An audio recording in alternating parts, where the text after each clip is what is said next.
La chiropratique aux États-Unis Chiropractic medicine. est-elle autant controversée que Joe Rogan prétend dans son podcast? Now I'm angry. On explore le contexte historique de la chiropratique aux États-Unis, l'expérience personnelle de Joe Rogan avec la chiropratique, mais surtout les différences marquantes entre la chiropratique des États-Unis et du Canada. I had a podcast that I did with my friend Steve Ranella a few weeks back. Okay. And he has a brother that has a herniated disc real bad. And he's got atrophy in one of his arms because he's got a pushed nerve and, you know, the whole thing, bulging disc. It's a pretty common injury with martial artists. Yeah. That's something, get yourself to a physical therapist. Yeah, right away. And get an MRI and then spinal decompression, the whole deal. Do and just see whatever. you can, science-based, absolutely. Beaucoup de choses sont à clarifier. La perte de force musculaire, de réflexes, de sensations et l'atrophie musculaire sont des signes clairs d'une lésion envahissante du rachis. La plus commune, c'est la hernie discale. Quant à savoir qui consulter avec une hernie discale, ça dépend de vos valeurs thérapeutiques, ça dépend de l'évolution du diagnostic, mais surtout de la sévérité de vos symptômes. Si la condition se dégrade rapidement, des options chirurgicales pourraient être envisagées. Sinon, des traitements conservateurs axés sur le soulagement de la douleur et des exercices de renforcement pourraient être appropriés. Cependant, il est important de noter qu'il n'existe malheureusement pas de preuves scientifiques solides qui confirment l'efficacité des thérapies de décompression pour soulager la hernie discale. So he goes, what do you think about chiropractors? And I go, so I say, I think chiropractors are bullshit. C'est important de noter qu'aux États-Unis, les chiropratiens n'ont pas d'ordre professionnel pour encadrer leur pratique, leur comportement déontologique, mais surtout pour garantir la sécurité du public avec une approche basée sur les meilleures évidences scientifiques, le EBP. And then he goes, really? I go, yeah. I go, I've just had bad experiences with it, and then I've read some things about it being bullshit. Si vous souhaitez mieux comprendre la situation de la chiropratique aux États-Unis, influencée par un climat extrêmement divisé, notamment sur le plan religieux, le lien devrait apparaître en haut à droite de l'écran. Ou écrivez simplement Chiro USA dans les commentaires. So anyway, I smoked the pot, and then I go, God, maybe I'm a dick. Maybe I was rude saying, because I know people that are chiropractors and I know they're nice people and I know they mean well. And I'm like, maybe I'm a dick. I think that's accurate. I think they mean well. Some of them, sure. I think they're wrong, but they mean well. Une phrase qu'il ne faut jamais oublier, surtout dans le contexte de la chiropratique aux États-Unis, ne jamais attribuer à la malice ce que la stupidité peut plus facilement expliquer. Et dans ce contexte, la naïveté thérapeutique. I go, maybe I was being a dick.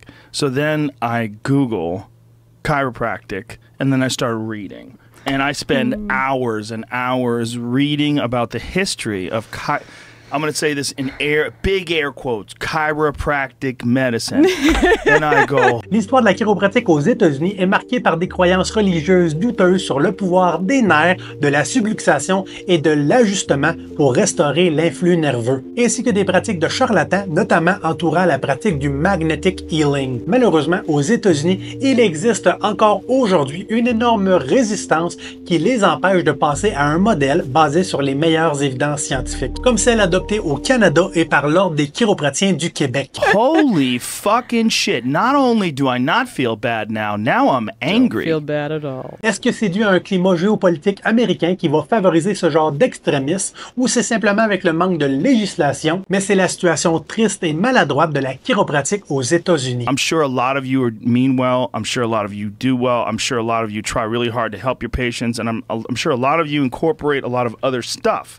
Like massage and cold laser and real science into your therapies. Il est important de comprendre que le cold laser, le laser froid, le massage, les thérapies manuelles, que ce soit des ajustements, des mobilisations, le travail des tissus mous, etc., ça revient essentiellement à la même chose au niveau des évidences scientifiques. C'est un melting pot d'informations nébuleuses et on ne sait pas réellement qu'est-ce qui fonctionne le mieux de manière générale. Ça s'applique également pour l'acupuncture, bref, tout ce qui pourrait être utilisé pour soulager la douleur neuro-musculo-squelettique. Nous avons souvent uniquement des anecdotes ou des évidences scientifiques qui nous pointent dans une certaine direction très spécifique, mais rien qu'on peut généraliser pour l'ensemble de ces douleurs. La façon dont on devrait aborder ce genre de douleur, c'est de ne pas focaliser sur une technique en particulier, mais surtout se référer sur des guidelines gouvernementaux canadiens qui continuent de pointer dans la direction que ce qui a le plus d'important, ce n'est pas la thérapie, mais la première intervention qu'on va avoir avec le patient, parce que quand un patient est autonome, comprend l'étendue de sa condition, c'est quoi faire, quoi ne pas faire à la maison, et qu'en plus que c'est combiné avec des thérapies qui coïncident avec leurs valeurs thérapeutiques, on a tous les éléments contextuels et concrets pour maximiser nos outcomes cliniques. Bref, c'est d'avoir une approche thérapeutique qui implique beaucoup de types de modalités, que ce soit des ajustements, le travail des tissus mous, des exercices, l'interférentiel, l'ultrason, name it, et de combiner ça avec un discours clinique qui maximise l'autonomie et qui enlève le plus possible les peurs et l'anxiété vis-à-vis le retour au mouvement. De cette façon, Joe Rogan exprime sa vision extrêmement biaisée qui représente ses propres valeurs thérapeutiques sans nécessairement comprendre l'entièreté et la complexité de la douleur neuromusculo-squelettique. Parce que de toute façon, c'est pas un expert dans ce domaine. This guy right here, this character. Daniel David Palmer. So he started out. He's a magnetic healer in Davenport, Iowa.